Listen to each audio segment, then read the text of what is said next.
Day 6 of the manhunt for the Brown University shooter, and as of this moment, still no one in custody. Authorities are still looking for this suspect you see there on your screen, as criticism is building over the lack of security cameras around the campus. Actually, not the number of them, but where maybe they were placed. There were gaps. Meanwhile, police are asking for the public's help in identifying this person, who they say was in the proximity of that suspect and may have more information on who that person is.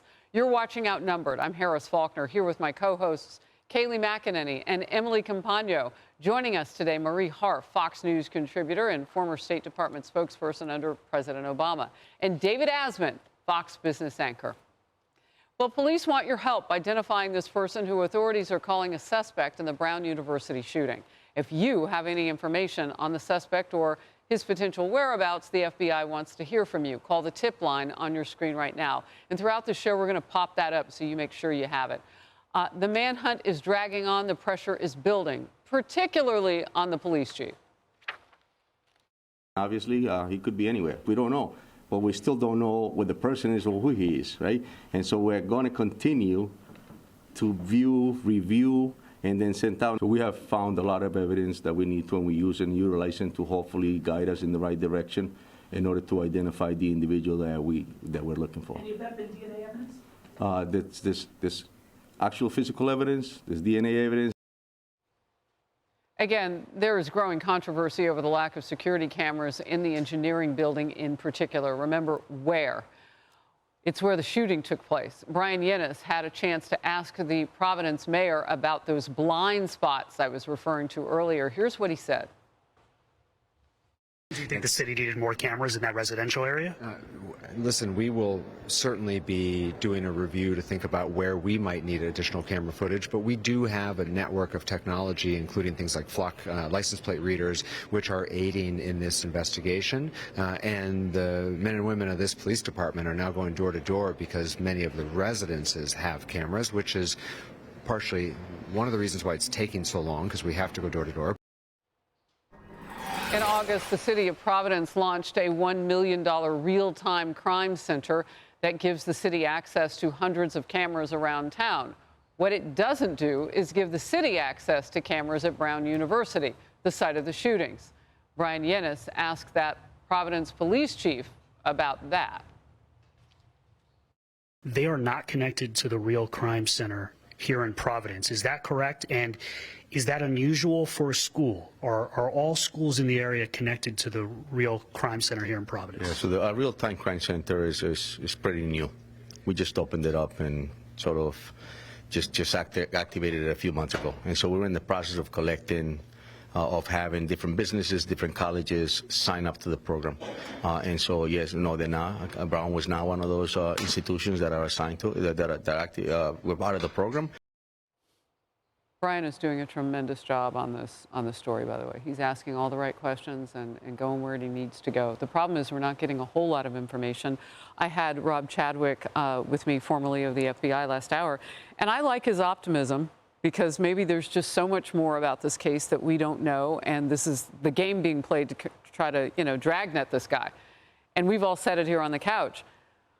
But when you get this many days in and you hear about, oh, just a couple days ago we started with door knocks, I mean, that doesn't inspire confidence. Let me give my sad indictment of this whole situation. It just occurred to me in the moment that the people doing the best job, the only people inspiring confidence in me right now are the reporters. The reporters are not just asking questions, but probing follow-ups, things that I am thinking, and they are on it. But you don't want the reporters to be doing the best job. Of course, you want them doing their job. You want the investigators doing the best job. I don't know what's going on behind the scene. But I had this question. Look, I'm a neophyte. I'm not an investigator. I'm not FBI. I'm not law enforcement on the ground.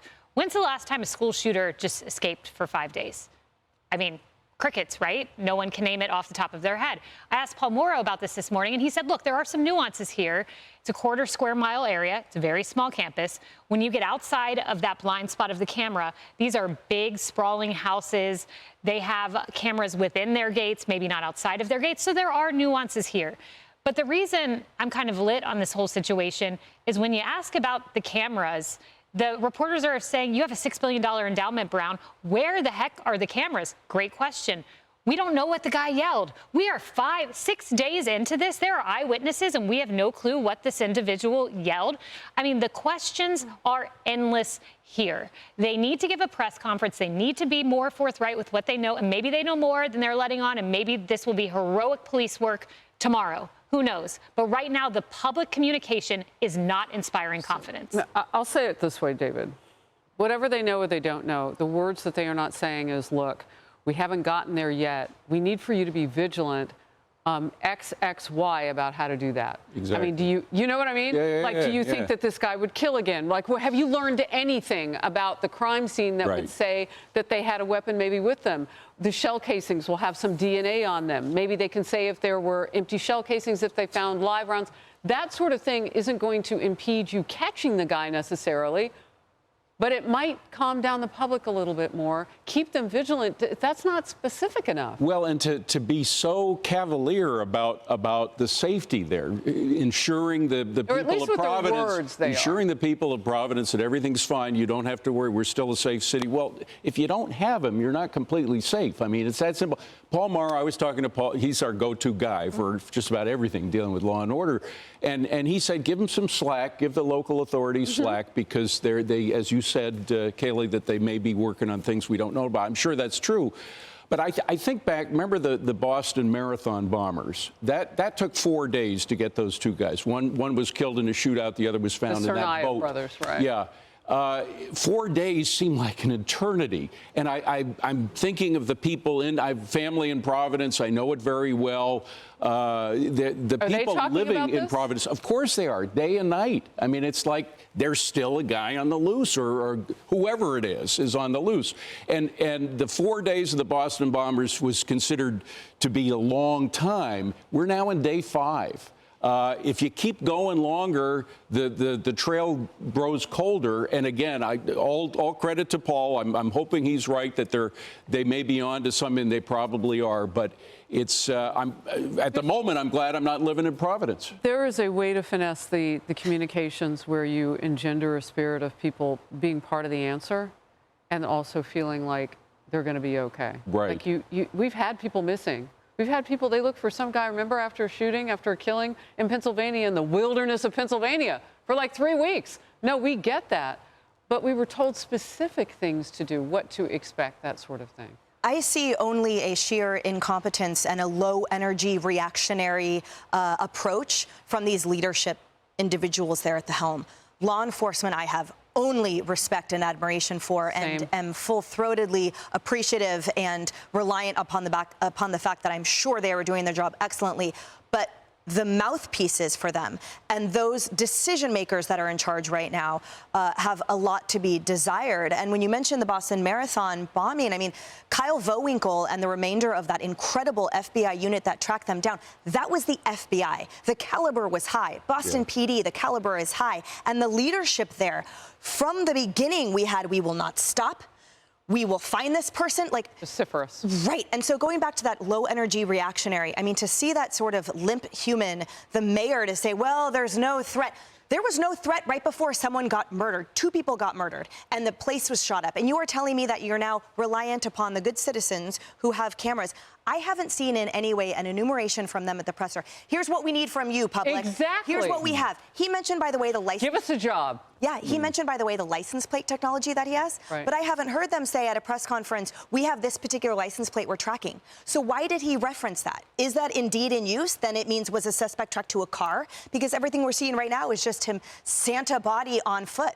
And there's a lot of rumors going around the internet that they have indeed an idea of who that person might be. But certainly no one is getting information to that effect. And no one is getting any assurances that there is competence at the helm, let alone safety. And you're telling me that in this day and age, when you can't drink a Starbucks without everyone around you, these kids videotaping it, that there isn't more cell evidence? And keep in mind, too, their only excuse for no cameras around was that it was an old building. But the president's house is even older, and she enjoys cameras there. People who talk about cameras, the deterrence effect and the benefit for that is not just about active shooters. It is about a whole host of things. That's right. Like building, things breaking and everything. People taking your packages off your porch. It is That's common sense in this day and age. Yeah. And the fact that there's a blind spot there where our children are going to school is absolutely frightening. And I hope the FBI steps in as the messengers now, because it is clear there's a difference in competence. Yeah, I agree with you, Emily. It needs to happen. And look, the law enforcement can only do what they're allowed to do. So when that police chief, Oscar Perez, leads us on some kind of bunny trail down, you know, through the forest with, I don't know about DNA, I don't know about this.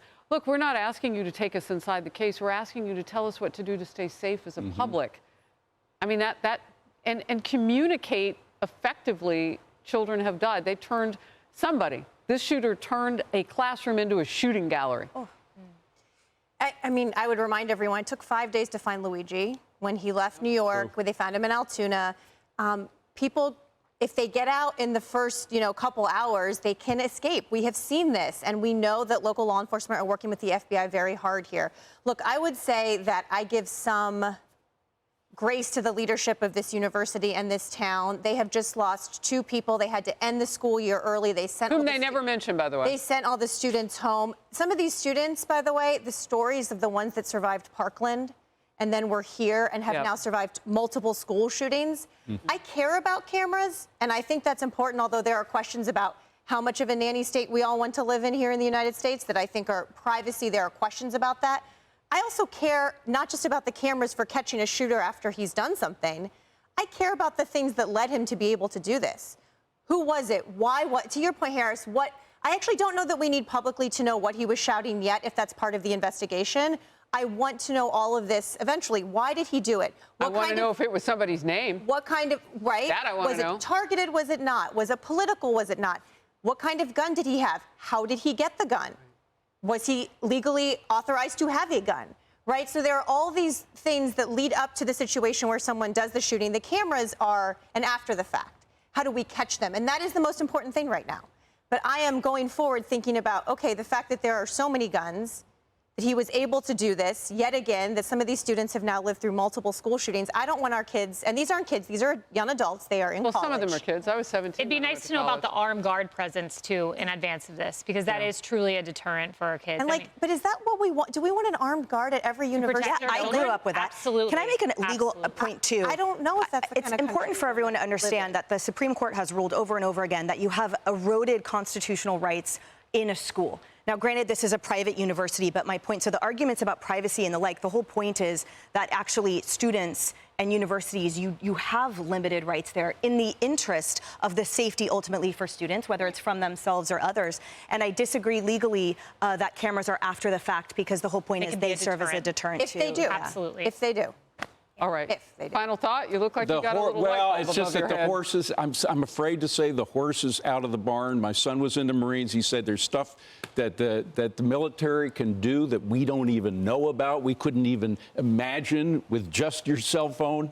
Yeah. So, I mean, as much as I hate to say it, and I hate a nanny state just as much as you do, but in terms of surveillance, I'm afraid there wasn't the kind of surveillance here that there should have been. I think an AI everybody would system agree. to connect all the points of view of those cameras and have them work like a network, like they do in some cities like New York. Like they can pick up one to the other. Quickly say the Nashville shooter looked at one school, surveilled it, wrote that they were not going to go to that school because there was an armed guard, and picked another. So we need to harden our schools. Our children are our diamonds, and we need to protect them the way we protect diamonds at Tiffany's, which is oftentimes with armed guards outside. Yeah. That scratched my heart. It's true. Yeah. Hey everyone, I'm Emily Campagno. Catch me and my co-hosts Harris Faulkner and Kayleigh McEnany on Outnumbered every weekday at 12 p.m. Eastern, or set your DVR. Also, don't forget to subscribe to the Fox News YouTube page for daily highlights.